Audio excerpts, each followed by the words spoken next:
Assalamualaikum warahmatullahi wabarakatuh. Shalom, Om Swastiastu, Namo Buddhaya, Salam Kebajikan. Perkenalkan, nama saya Stephen Immanuel Caranto. Saya berasal dari Kota Padang, Provinsi Sumatera Barat.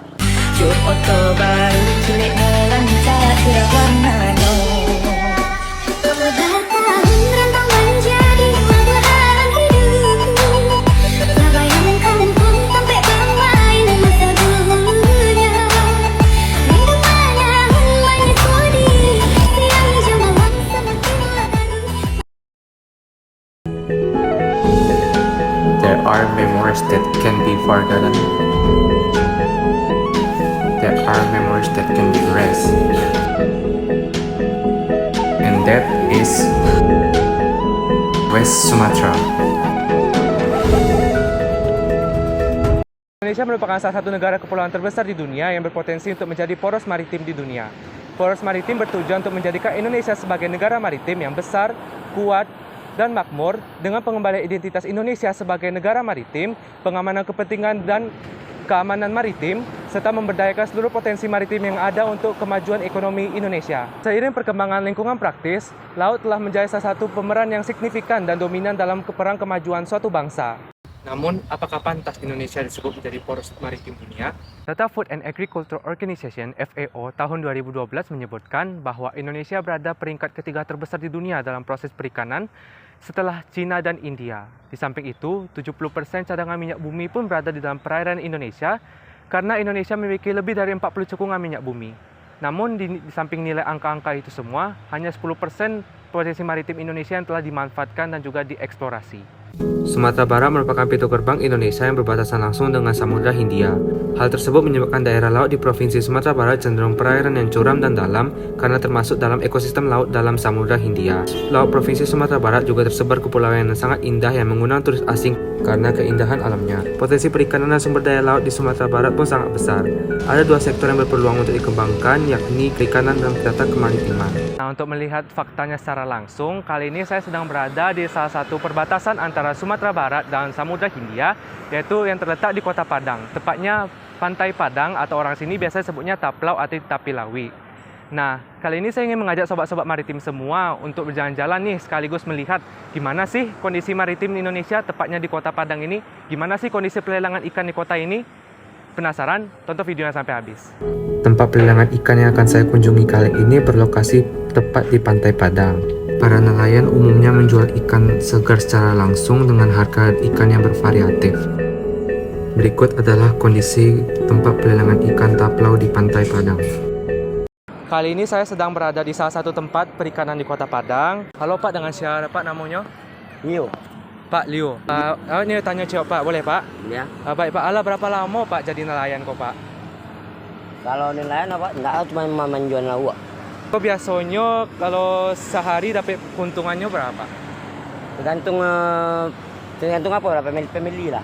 Jadi pitian dapat itu tergantung pembeli juga ya Pak? Ya, Ini hasil tangkoknya satunya kasih ko atau ada di tampek lain disetorkan lain Pak? Risiko. Risiko saya. Jadi kalau misalkan harga pasar turun, ombak gadang, cuaca buruk, Pak, tuh Pak ikan ko yang enggak tajua ko. Kalau biasa gitu atau Pak? Kalau lagi cuaca lagi buruk nak, Ya. harga ikan naik ya. Kalau ikan yang lebih memang dijual di meja sih.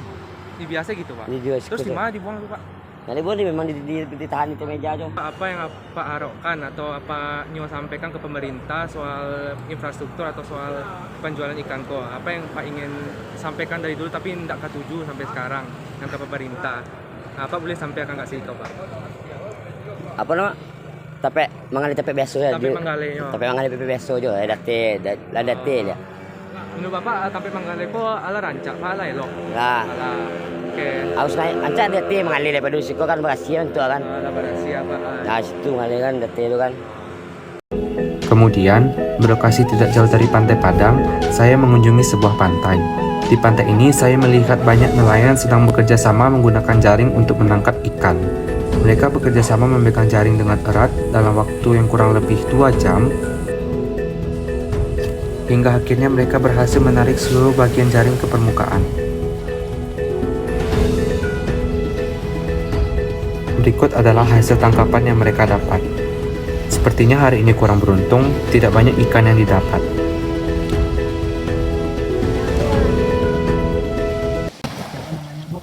Sama Timur. Ibu Timur. Timur. Timur. Nah, ibu saya sama ibu Timur.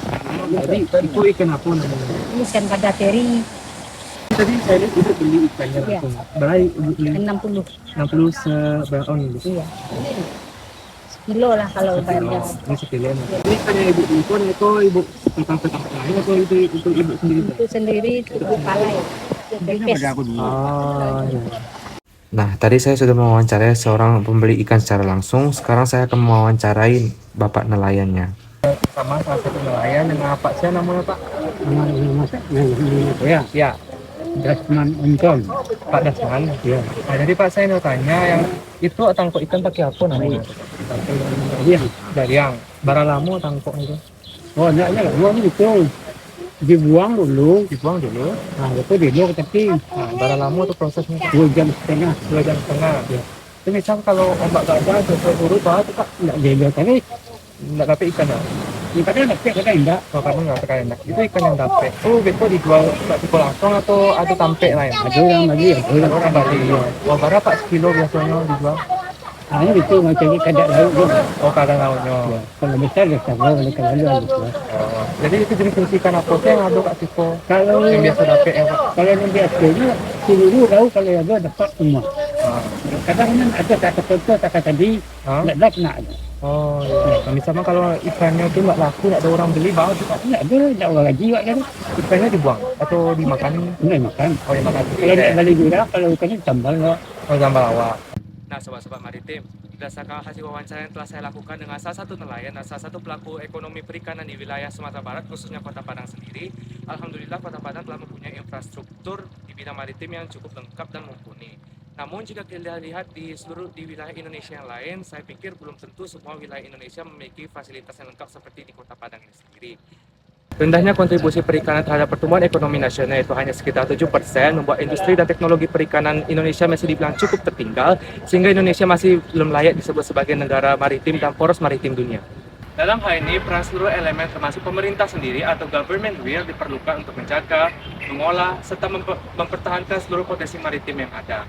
Untuk mengolah seluruh potensi maritim yang ada itu, tentunya diperlukan perbaikan infrastruktur, peningkatan sumber daya manusia, modernisasi teknologi, dan dana yang berkesinambungan dalam APBN sehingga memberikan keuntungan ekonomi bagi negara dan juga bagi masyarakat sendiri. Sebagai generasi muda yang merupakan harapan bangsa di masa depan, tentu kita tidak boleh meletakkan begitu saja seluruh tekanan tersebut kepada pemerintah.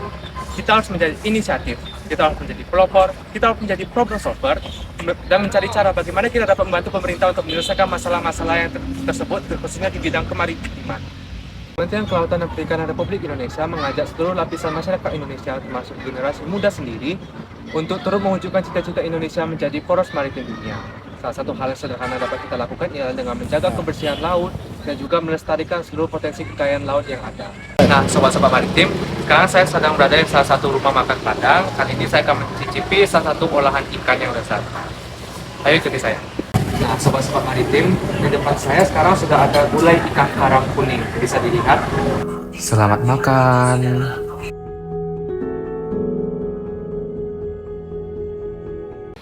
Ancaman, tantangan, dan persaingan yang dihadapi global saat ini tidak terkecuali menimbulkan banyak efek di berbagai bidang, salah satunya di bidang kemaritiman. Sebagai generasi muda penerus bangsa yang akan berhadapan langsung dengan efek-efek itu, tidak ada cara yang tepat selain kita menghadapinya. Ada beberapa cara yang dapat kita lakukan sejalan dengan 17 tujuan pembangunan berkelanjutan PBB. Salah satunya pilar nomor 14 yaitu menjaga ekosistem laut, yakni yang pertama, meningkatkan kualitas sumber daya diri sendiri. Mengedukasikan diri dengan pendidikan khususnya yang berkaitan dengan kemaritiman. Dua, terapkan metode belajar, berbagi, dan aksi nyata. Bagi ilmu yang telah didapat tadi dengan teman ataupun orang-orang sekitar, ajak mereka untuk melakukan implementasi nyata dari materi atau ilmu yang telah didapat tadi. Contoh sederhana seperti mengajak mereka untuk menjaga kebersihan pantai, membuang sampah pada tempatnya. Terakhir, mempromosikan potensi kemaritiman daerah. Ada banyak cara yang dapat kita lakukan seperti salah satu di sosial media ataupun mengikuti event-event baik event nasional maupun internasional seperti salah satu contohnya Sekolah Duta Maritim Indonesia ketiga ini. Melalui event ini kita akan mengenalkan potensi maritim yang ada di daerah kita sehingga dapat menarik daya minat wisatawan untuk berkunjung dan dapat meningkatkan perekonomian daerah kita. Seperti karena Presiden pertama kita Insinyur Soekarno, beri aku 1000 orang tua, niscaya akan mencabut semeru dari akarnya, beri aku 10 pemuda, niscaya akan menghijaukan dunia. Pemuda pemimpin bangsa, potensi maritim kunci kemajuan bangsa.